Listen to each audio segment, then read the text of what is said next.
Ed, you've written in some of your other books about Churches of Christ that there's a concept called editor bishops. How did that affect your role with this magazine, and do you think the concept's fading? Well, I don't think it affected our concept of who we were in our magazine at all, that we didn't feel that. But we are in an ununified movement.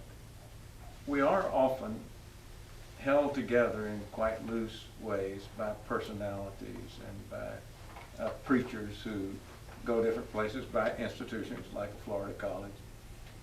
And so we did play, I think, a significant role along with other editors, because papers were in the 1970s more influential than papers are today. There was a generation, particularly after the institutional division, in which certain personalities were extremely important, extremely widely known. People like Homer Haley and Jim Cope and Frank Bucket, and who, even when we came along, I preached in an awful lot of the non-institutional conservative churches, because there were not probably but 250 or 300 in the country, and there were not many people preaching. Now, there are so many more, and so many more preachers. And so there are periods when I think personalities and papers are particularly influential in giving a sense of unity and continuity in people's lives. We're actually in a period now when, as I'm sure these younger men, you guys who are wrestling with papers at this point, recognize that you have good congregations, and big congregations with good teaching programs that are saying we're going to do our own work and we don't care what any paper believes or what anybody else is doing. We're just going to take care of our own business, which is once again what I've called hyper-congregationalism. That's not really biblical either, because in the Bible they were concerned about what other people were doing in other places. But yes, we go through periods when personalities are extremely important and kind of giving us definition. We remember back in the days when if there was a meeting in a conservative church, people within 50 miles would come because they needed that association and contact. And we're in a different age now. But we certainly never had any sense of aspiring to be leaders or anything of that sort. Your columns are often in touch with what was going on in the Christians and denominationalism, or I'm not sure the phrases you might use for that, but you once predicted Catholics and Protestants would be united. What are your thoughts about that prediction? Do you think that there are any others that you knew that you did that have come true or might still come true that you think of? I take the Pat Robertson escape clause on my predictions. Well, I don't know, Coulter. I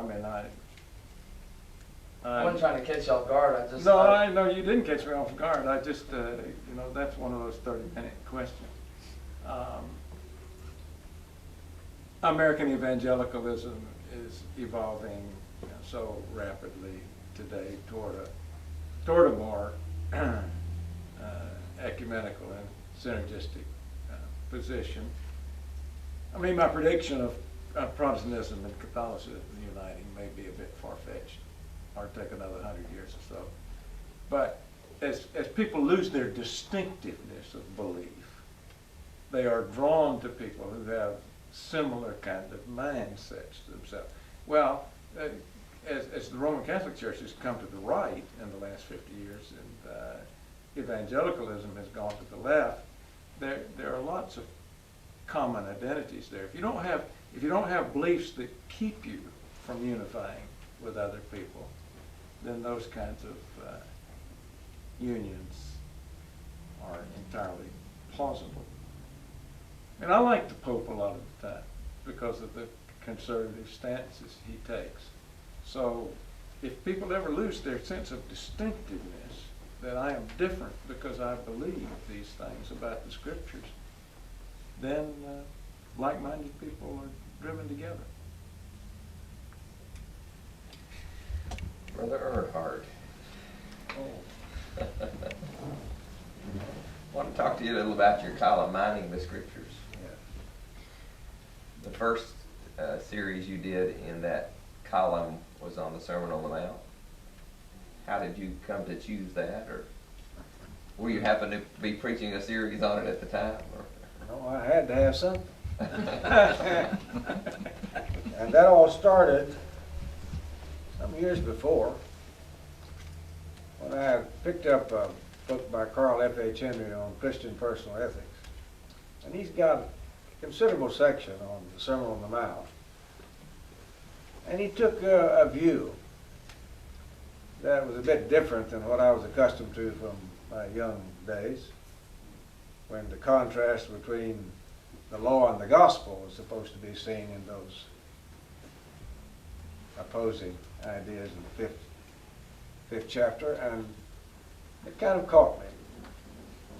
And I believe it was Rod Amonette that told the brethren up at Thayer Street in Akron that I could lead singing, which was absolutely not true. But I compounded that blunder by being pressed to say I would do it in the lectures. Well, I thought about that for a long time and was wretched for a long time, and I finally said I've made a rash vow and I'm just not going to do that. Bill Hall's coming back from Australia, I think that was the case. He'll contact him. Well, if you won't lead singing, would you come and speak for us? Well, I had to find something to speak, and so I'd been looking at this, and so I spoke 3 times on the Sermon on the Mount. To make a long story short, that's how the thing started. And somebody else wanted me to speak on it somewhere else.